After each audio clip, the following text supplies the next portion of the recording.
ఒక పొలంలో మనం పంట వెయ్యాలి అంటే పొలాన్ని దున్నుతాం, రాళ్ళు రప్పలు తీసేస్తాం, కలుపు మొక్కలు తీసేస్తాం.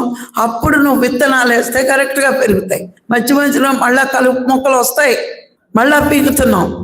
ఎందుకు? పంటను నాశనం చేస్తుంది. మరి అలాగే ప్రాపంచిక జీవితంలో మనం సాత్విక గుణంలోకి వస్తే కానీ సత్యం బోధపడదు, సత్యం అర్థం కాదు అని నేర్చుకున్నాం మనం. ఎందుకంటే ఆ తమో గుణం రజో గుణం భగవంతుడు ఇచ్చేవి కావాలి, కానీ భగవంతుడి గురించి ఆలోచించదు. నేను సుఖపడిపోవాలి, నా శరీరం సుఖపడాలి, తమో గుణం. రజో గుణంలో మన మనసుకు నచ్చినట్టు ఉండాలి, అన్నీ నాకే కావాలనుకునే ఆ గుణం. ఈ రకరకాల గుణాల వల్ల వాళ్ళు ఆధ్యాత్మికులు రారు. మీరు గమనించండి, మనమే ఎందుకు వస్తున్నాం? మన చుట్టూరు, మన ఇంట్లో పుట్టిన వాళ్ళు, మన అన్నదమ్ములు, మన పిల్లలు ఎందుకు రావట్లేదు? ఇద్దరిని మనం గమనిస్తే వాళ్ళ ప్రవర్తనకి మన ప్రవర్తనకి తేడా మనకే అర్థమవుతుంది. మనకి పెట్టే గుణం ఉంది, వాళ్ళకి పుచ్చుకునే గుణం ఉంది. పుచ్చుకున్న గుణం ఉన్నవాడు ధ్యానంలో నిలవలేడు, పెట్టే గుణం ఉన్నవాడే ధ్యానంలో. రెండో కారణం మనసేనా? ఇచ్చేది మనసే, లాక్కునేది మనసే. ఎందుకు లాక్కుంటుందంటే వాడి మనసుకున్న గుణం, తమో గుణం ఉండొచ్చు, రజో గుణం ఉండొచ్చు, లేదా వాడు చిన్నప్పటి నుంచి పెరుగుతున్న పరిసర ప్రభావం అని అయి ఉండొచ్చు. మనస్సు అనేది ఆలోచనలు కోరికల యొక్క పుట్ట. ఈ ఆలోచనలన్నీ దేనికి వస్తున్నాయి? అనుభవించేయాలి.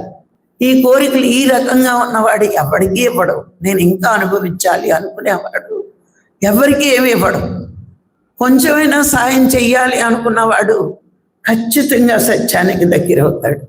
అది అర్థమవుతూ ఉంటుంది. నేను మా ఫ్యామిలీ మొత్తాన్ని అబ్జర్వ్ చేస్తే, మా వంశవృక్షం మూలాలకు వెళ్తే ఎక్కువ దాన ధర్మాల మీద ఆసక్తి చూపించేది రాఘరావు గారే.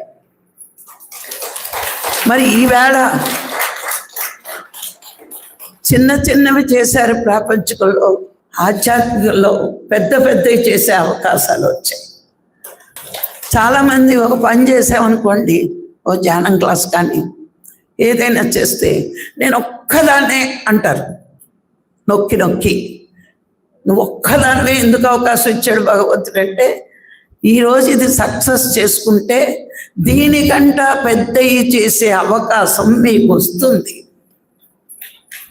ఈ చెన్నై చేసినప్పుడు మనం భయపడకుండా సక్సెస్ కోసం చేస్తే ఎవరు వచ్చినా రాకపోయినా నేను చెయ్యగలను, నువ్వు చెన్నై చేయగలిగితే పెద్దవి చేసే అవకాశం వస్తుంది. మరి ఈయన చెన్నై చేస్తే ఇది వచ్చింది, దీంతో ఊరుకున్నాడా భగవంతుడు? ఆ జ్ఞానం అనంతంగా ఇస్తున్నాడు.